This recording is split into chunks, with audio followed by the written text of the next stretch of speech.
तो पहला क्वेश्चन देखते हैं। एक्सरसाइज 6.2 का पहला क्वेश्चन है, in figure find the value of X and Y and then show that A B parallel C D. यानी क्वेश्चन में ये फिगर दिया हुआ है आपको और आपसे कहा गया है कि भाई ये जो फिगर है इसके अनुसार आप एक्स और वाई की वैल्यू फाइंड कीजिए। उसके बाद एक्स वाई वैल्यू की फाइंड करने के बाद आप ये शो कीजिए कि जो ए बी लाइन है वो सी डी के पैरेलल है।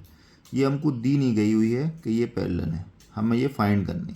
ठीक है, तो चलिए सॉल्यूशन की ओर बढ़ते हैं। सॉल्यूशन की ओर बढ़ते हैं तो देखिए, सबसे पहले हम क्या देखेंगे कि ये जो ये ट्रांसवर्सल लाइन जो इसको काट रही है, ये स्ट्रेट लाइन है। ये सीधी लाइन पर ये दोनों एंगल बन रहे हैं इस पॉइंट पर। तो किसी पॉइंट पर स्ट्रेट लाइन पर जो बनने वाले जो एंगल्स होते हैं उनका सम 180 डिग्री के होता है। ये मैंने बेटे प्रीवियस लाइन एंड एंगल्स की वीडियो बना रखी है ब्रीफ में। अगर आपको बेसिक नॉलेज नहीं है लाइन एंड एंगल्स की तो आप मेरी वीडियोस वो जाकर देख सकते हैं, उसमें मैंने लाइन एंड एंगल्स के बारे में पूरी तरह से डिस्क्राइब किया हुआ है।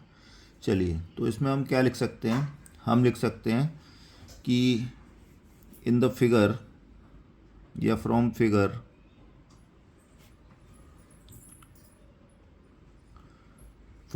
हम क्या कह सकते हैं कि जो एक ट्रांसवर्सल लाइन है वो ए बी सी डी को काट रही है। तो हम लिख सकते हैं कि ये x प्लस जो 50 डिग्री है ये बराबर 180 डिग्री के होगा। क्यों होगा? क्योंकि ये दोनों एंगल कैसे हैं बेटा? लीनियर पेयर हैं। कैसे हैं? लीनियर पेयर एंगल हैं। क्योंकि एक स्ट्रेट लाइन पर जो बनने वाले एंगल होते हैं वो लीनियर पेयर एंगल्स कहलाते हैं।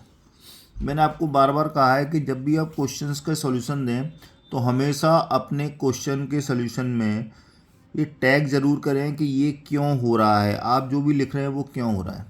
इससे आपका एक अच्छा इंप्रेशन एग्जामिनर के ऊपर पड़ता है और जब कॉपी आपकी चेक होती है तो आपको अच्छे मार्क्स मिलते हैं। ठीक है, अब ये 50 को हम लेफ़्ट से राइट की ओर ट्रांसपोज कर देंगे, यानी कि इसको हम 50 को लेफ़्ट साइड से राइट साइड में ले जाएंगे। तब क्या होगा? एक्स तो यहीं रहा, 180 पहले से यहाँ मौजूद है और ये प्लस का है 50 और राइट में आकर ये माइनस का 50 हो जाएगा। तो बेटे यहाँ से जो x की वैल्यू निकल कर है वो कितनी आएगी? 130 डिग्री आएगी।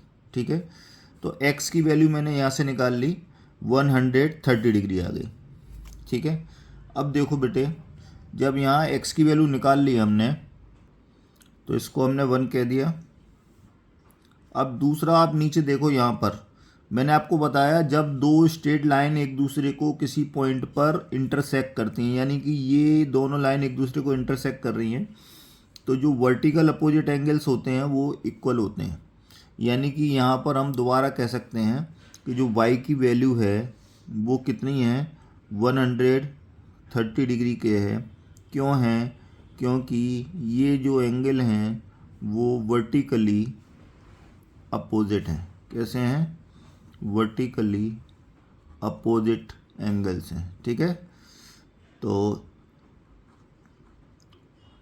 अब देखो ये नंबर 2 मैंने कह दिया, x की वैल्यू भी 130 आ गई और y की वैल्यू भी 130 आ गई।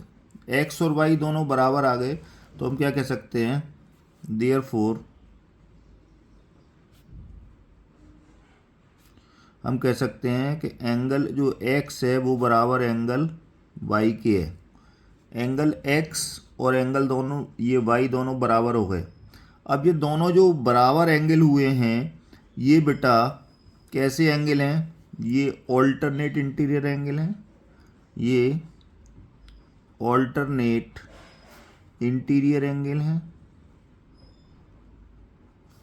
जब ये ऑल्टरनेट इंटीरियर एंगल इक्वल होते हैं तो लाइन हमेशा कैसी होती हैं? पैरेलल होती हैं। तो हम कह सकते हैं हेंस जो लाइन ए बी है वो पैरेलल है लाइन सी डी के।